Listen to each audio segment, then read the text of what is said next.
Marianne Rivière, je suis intervenante en prévention des risques psychosociaux, médiation relationnelle et je suis formée à l'économie de la fonctionnalité de la coopération.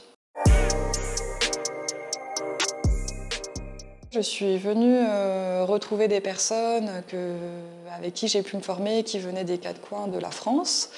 Donc des personnes avec qui j'ai pu déjà développer des liens de compréhension de leurs différentes activités, notamment d'autres des ergonomes, des intervenants dans le secteur de la santé au travail. Et puis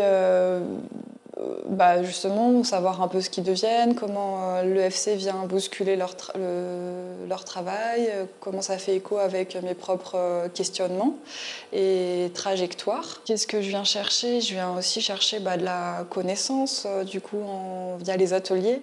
Quelles sont les limites un petit peu de mon modèle d'activité, comment trouver des ressources pour y faire face, et partenariats aussi.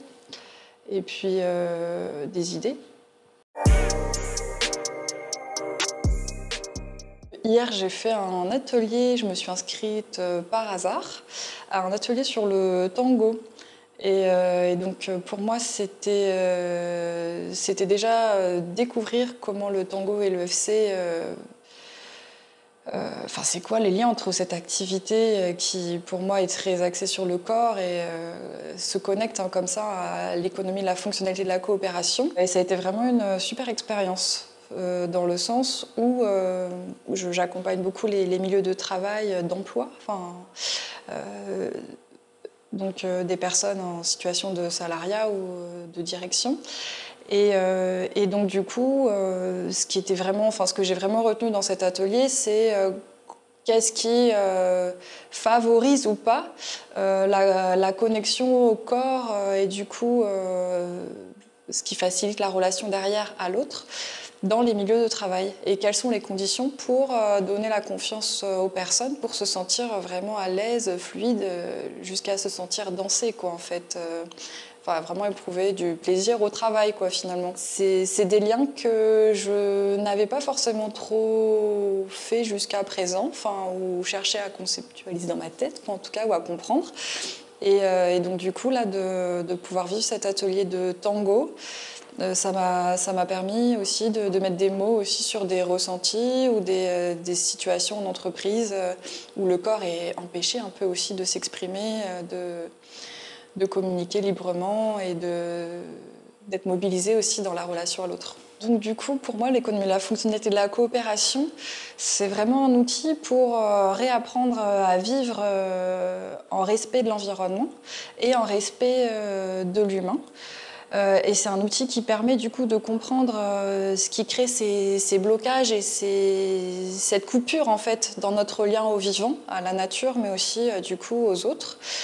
Et je trouve que c'est, à l'ère d'aujourd'hui, de la crise écologique, des crises économiques qui s'enchaînent, c'est vraiment d'une très grande importance que de se questionner au moins sur pourquoi, où est-ce que j'en suis dans mon corps et dans mon lien à l'autre, et qu'est-ce qui me coupe de l'autre.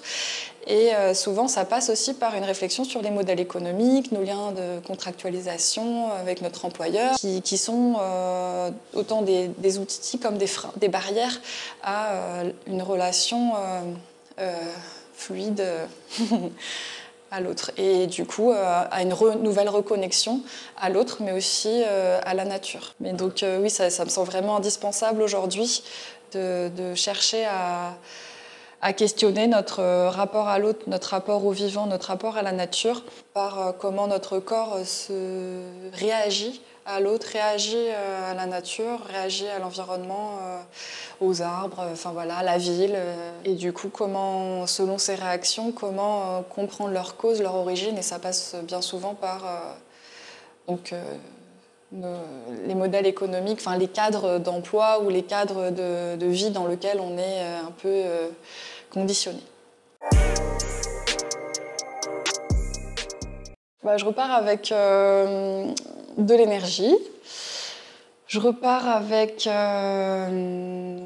de nouvelles idées. Je repars avec des pistes aussi pour plus de liens aussi entre,